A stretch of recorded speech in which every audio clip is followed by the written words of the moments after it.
Thank you. Thank you. Thank you so much. Thank you. Thank you so much. Thank you, everybody. Thank you. Please, please have a seat. Making me blush. Thank you, Eric, for that extraordinary introduction and for your many years of leadership in the reform movement. And even though it is a few hours early, I'd like to wish all of you Shabbat Shalom.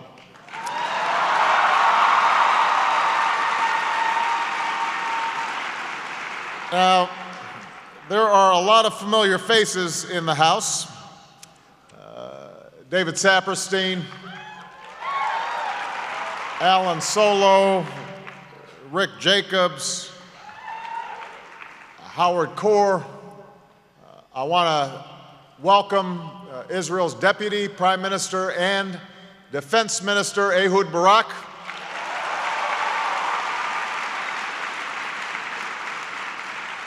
The cooperation between our militaries has never been stronger, and I want to thank Ehud for his leadership and his lifelong commitment to Israel's security and the quest for a just and lasting peace.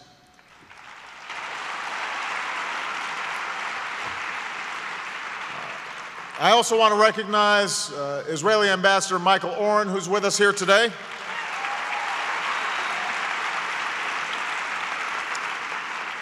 And finally, I want to give a shout out to Nifty, I understand, is in the house.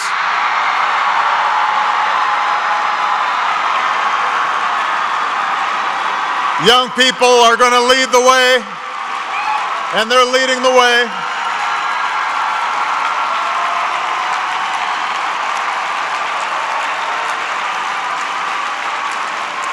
There you go.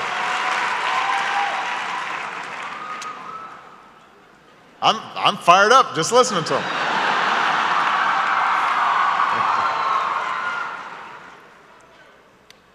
I am honored to be here because of the proud history and tradition of the Union for Reform Judaism, representing more than 900 congregations, around 1.5 million American Jews.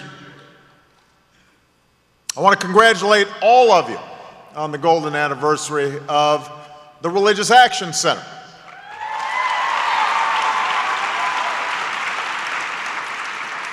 As Eric mentioned, when President Kennedy spoke to leaders from Iraq in 1961, I was 3 months old, so my memory is a bit hazy.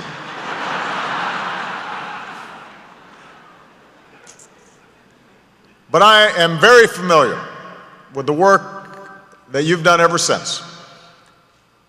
And so is the rest of America. And that's because you helped draft the Civil Rights Act and the Voting Rights Act. You helped liberate Soviet Jews. You have made a difference on so many of the defining issues of the last half-century. And without these efforts, I probably wouldn't be standing here today. So thank you. Thank you.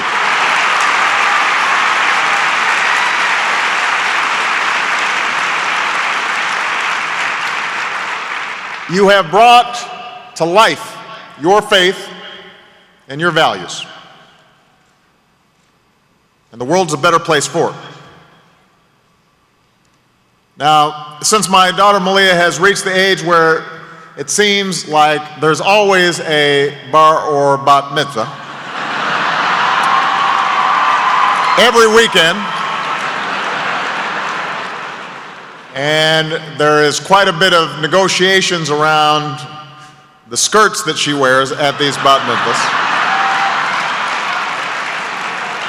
Do you guys have these conversations as well? All right, I just wanted to be clear it wasn't just me. what time you get home. As a consequence, she's become the family expert on Jewish tradition. And if there's one thing I've learned from her, it's that it never hurts to begin a speech by discussing the Torah portion. It doesn't hurt.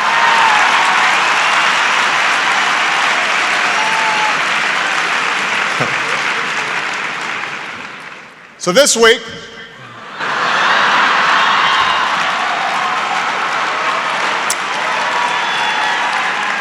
congregations around the world will retell the story of Joseph. As any fan of Broadway musicals will tell you, there is a lot going on in this reading.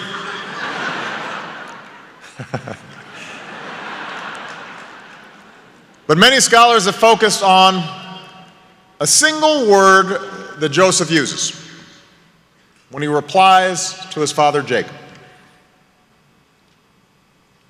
In Hebrew, that word is hineni. It translates to here I am. Hineni. It's the same word Abraham uses to reply to God before the binding of Isaac. It's the same word Moses uses when God summons him from the burning bush. Hineni.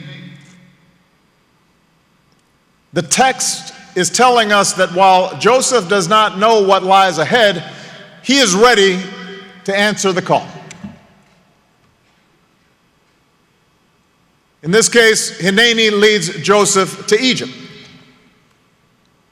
It sets in motion a story of enslavement and exodus that would come to inspire leaders like Martin Luther King as they sought freedom. It's a story of persecution and perseverance that has repeated itself from Inquisition-era Spain to Tsarist Russia to Hitler's Germany. And in that often tragic history, this place, America, stands out.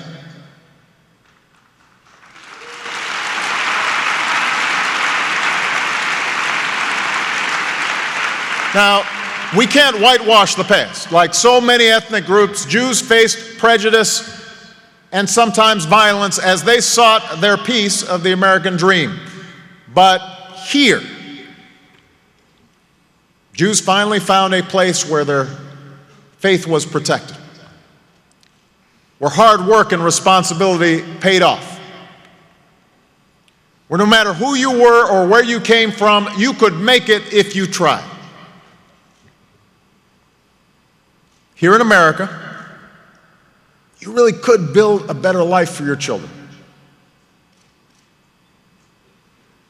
I know how much that story means to many of you because I know how much that story means to me. My father was from Kenya, my mother was from Kansas, not places with a large Jewish community.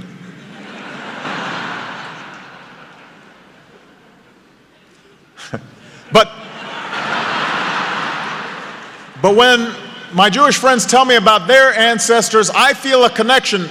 I know what it's like to think, only in America is my story even possible. Now,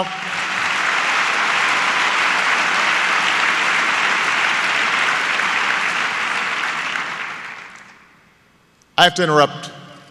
My friend Debbie Wasserman Schultz just got in the house. She was...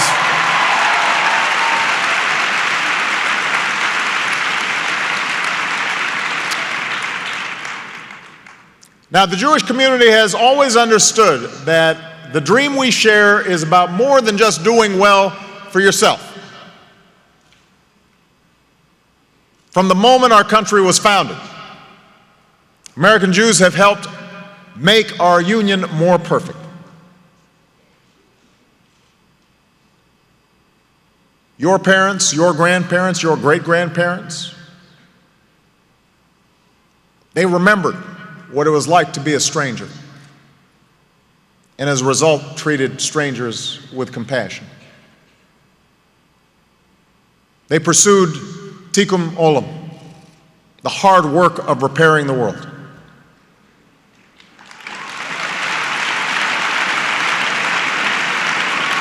They fought bigotry because they had experienced bigotry. They fought for freedom of religion because they understood what it meant to be persecuted for your religious beliefs. Our country is a better place because they did.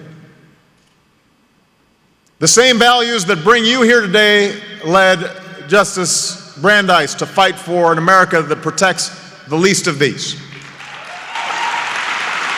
Those same values led Jewish leaders to found Rock 50 years ago. They led Abraham Joshua Heschel to pray with his feet and march with Dr. King.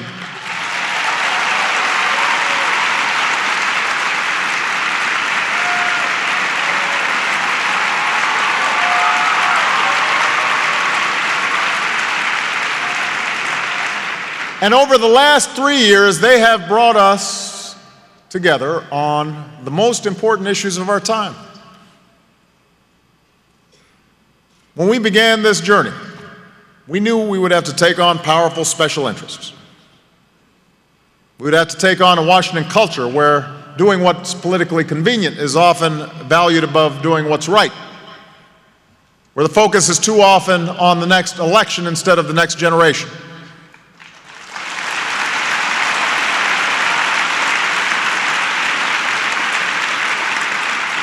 And so time and time again, we've been reminded that change is never easy. And a number of the rabbis who are here today, when I see them, they've been saying a prayer.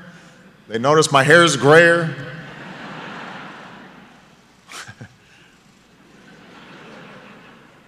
But we didn't quit. You didn't quit. And today we're beginning to see what change looks like. And Eric mentioned what change looks like. Change is the very first bill I signed, the Lilly Ledbetter Fair Pay Act, which says in this country, an equal day's work gets an equal day's pay. That's change.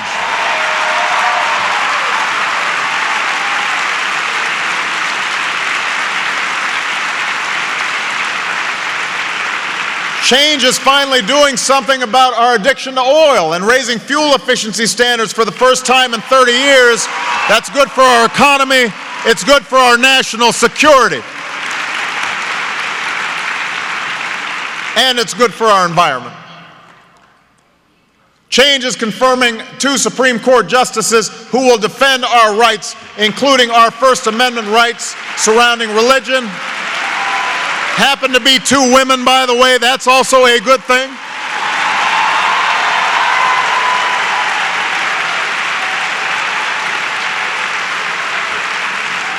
Change is repealing Don't Ask, Don't Tell, so that in the first time in history, you don't have to hide who you love to serve the country that you love. That's change.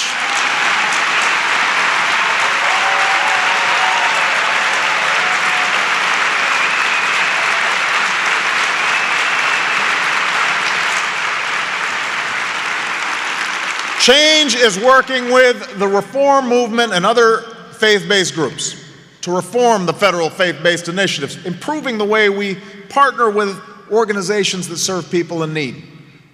Change is healthcare reform that we passed after a century of trying. Reform that will finally ensure that in the United States of America, nobody goes bankrupt just because they get sick. That's change.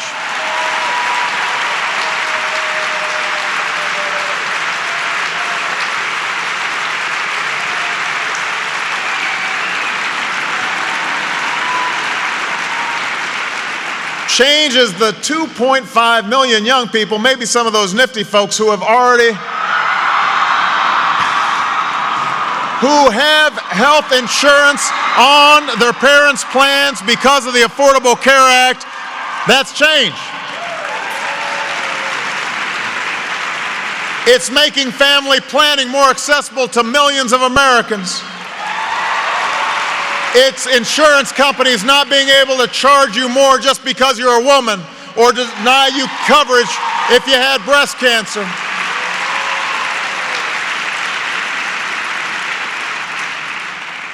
Change is committing to real, persistent education reform, because every child in America deserves access to a good school and to higher education.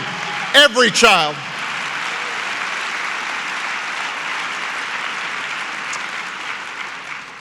And change is keeping one of the first promises I made in 2008. After nearly 9 years, our war in Iraq is ending this month, and our troops are coming home.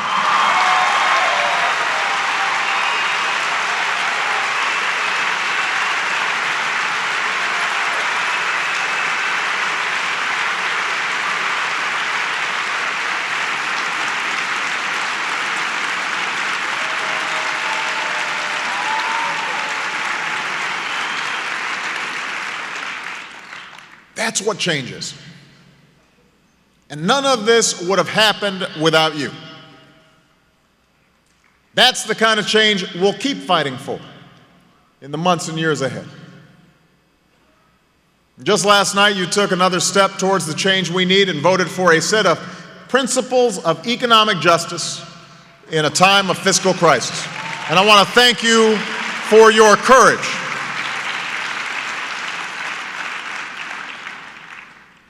That statement could not have come at a more important time. For as you put it, we're at a crossroads in American history. Now, last Tuesday, I gave a speech in Osawatomie, Kansas, where I described that crossroads. And I laid out a vision of our country where everybody gets a fair shot, and everybody does their fair share, and everyone plays by the same rules. And these are not Democratic values or Republican values. They're not Christian values or Jewish values or Hindu or Muslim values. They're shared values, and we have to reclaim them. We have to restore them to a central place in America's political life.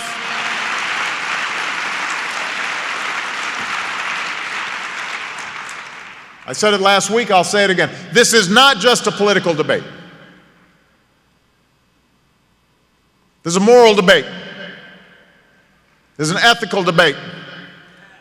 It's a values debate. It's the defining issue of our time. It is a make or break moment for the middle class and for all those who are fighting to get into the middle class.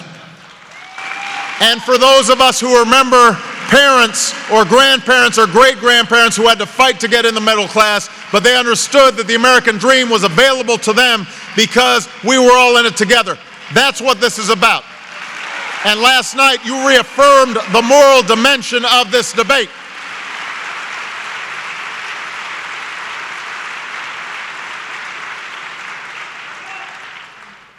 We have to decide who we are as a country. Is this a place where everyone is left to fend for themselves? The most powerful can play by their own rules?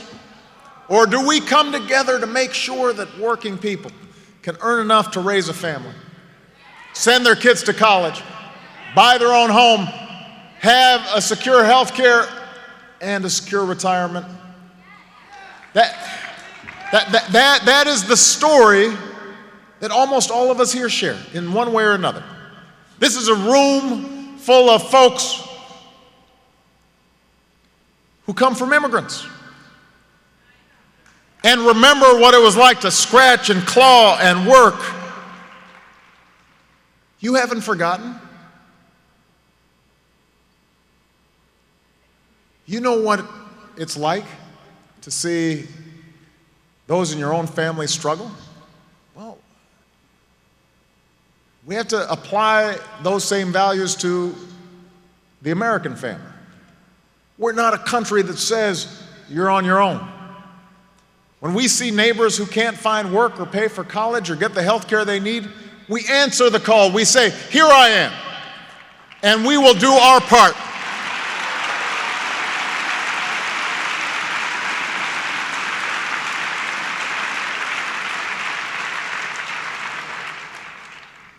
That's what you affirmed last night. But more importantly, it's what you affirm every day with your words and your actions. And I promise you that as you pray with your feet, I will be right there with you every step of the way. I'll be fighting to create jobs and give small businesses a chance to succeed. I'll be fighting to invest in education and technology. I will fight to strengthen programs like Medicare and Social Security. I will fight to put more money into the pockets of working families. I won't be afraid to ask the most well-off among us, Americans like me, to pay our fair share, to make sure that everybody's got a shot. I will fight alongside you every inch of the way.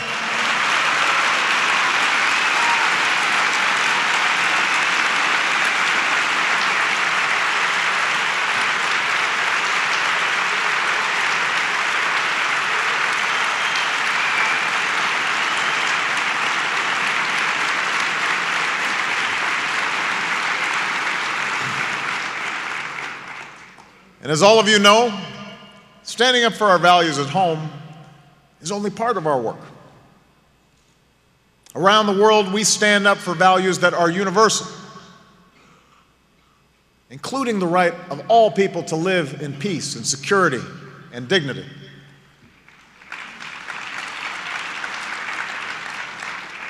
That's why we've worked on the international stage to promote the rights of women, to promote strategies to alleviate poverty, to promote the dignity of all people, including gays and lesbians and people with disabilities.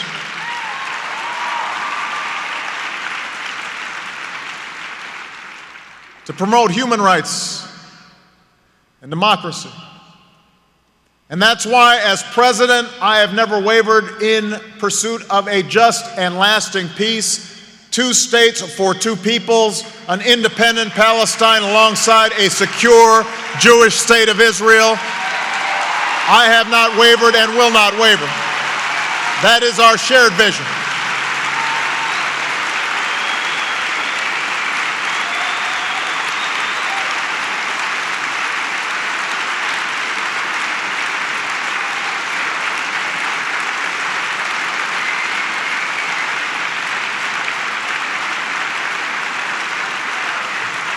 Now, I know that many of you share my frustration sometimes in terms of the state of the peace process. There's so much work to do. But here's what I know. There's no question about how lasting peace will be achieved. Peace can be imposed from the outside. Ultimately, it is the Israelis and the Palestinians who must reach agreement on the issues that divide them. And the fact that peace is hard can't deter us from trying. Because now more than ever, it's clear that a just and lasting peace is in the long-term interests of Israel. It is in the long-term interests of the Palestinian people. It is in the interest of the region, it is the interest of the United States, and it is in the interest of the world. And I'm not going to stop in pursuit of that vision. It is the right thing to do. Now, that vision begins with a strong and secure state of Israel.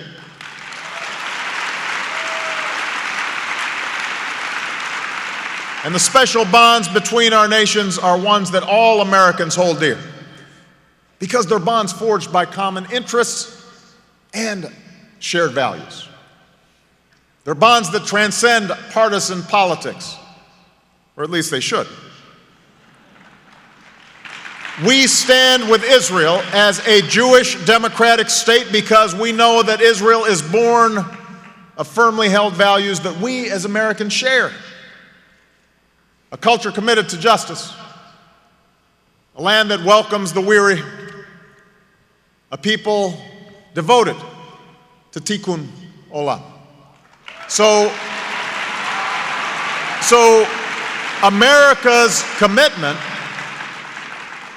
America's commitment and my commitment to Israel and Israel's security is unshakable. It is unshakable.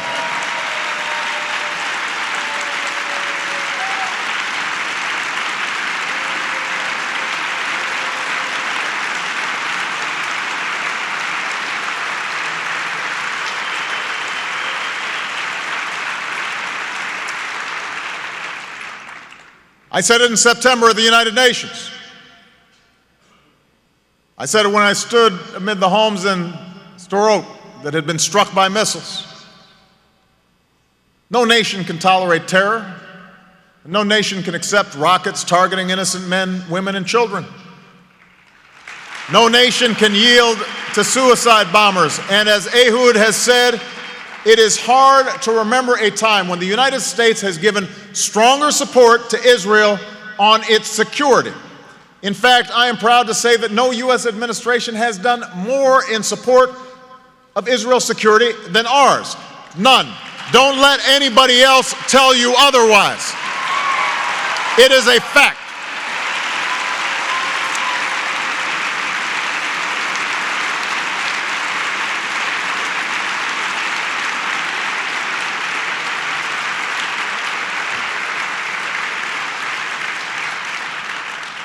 I'm proud that even in these difficult times, we fought for and secured the most funding for Israel in history.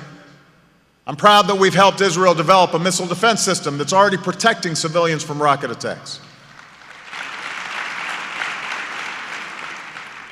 Another grave concern and a threat to the security of Israel, United States, and the world is Iran's nuclear program. And that's why our policy has been absolutely clear. We are determined to prevent Iran from acquiring nuclear weapons.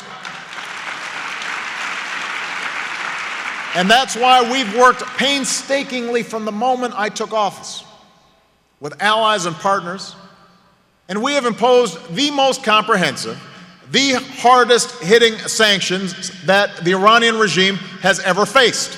We haven't just talked about it, we have done it. And we're going to keep up the pressure. And that's why, rest assured, we will take no options off the table. We have been clear. We're going to keep standing with our Israeli friends and allies, just as we've been doing when they've needed us most. In September, when a mob threatened the Israeli embassy in Cairo, we worked to ensure that the men and women working there were able to get out safely. Last year, when raging fires threatened Haifa, we dispatched firefighting planes to help put out the blaze. On my watch, the United States of America has led the way from Durban to the United Nations against attempts to use international forums to delegitimize Israel. And we will continue to do so. That's what friends and allies do for each other. So don't let anybody else tell a different story. We have been there, and we will continue to be there. Those are the facts.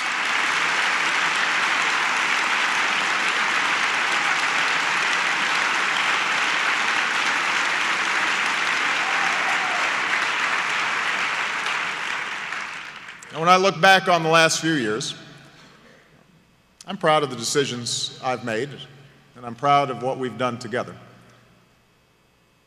But today isn't about resting on our laurels. As your tradition teaches, we're not obligated to finish the work, but neither are we free to desist from it.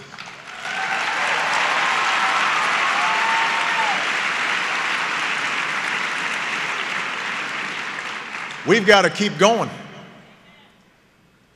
So today, we look forward to the world not just as it is, but as it could be. And when we do, the truth is clear. Our union is not yet perfect. Our world is still in desperate need of repair. And each of us still hears that call. And the question is, how will we respond? In this moment, every American of every faith, every background has the opportunity to stand up and say, here I am. Hineni, here I am. I am ready to keep alive our country's promise. I am ready to speak up for our values at home and abroad. I am ready to do what needs to be done. The work may not be finished in a day, in a year, in a term, in a lifetime, but I'm ready to do my part. And I believe that with tradition as our guide, we will seize that opportunity. And in the face of daunting odds, we will make the choices that are hard but are right.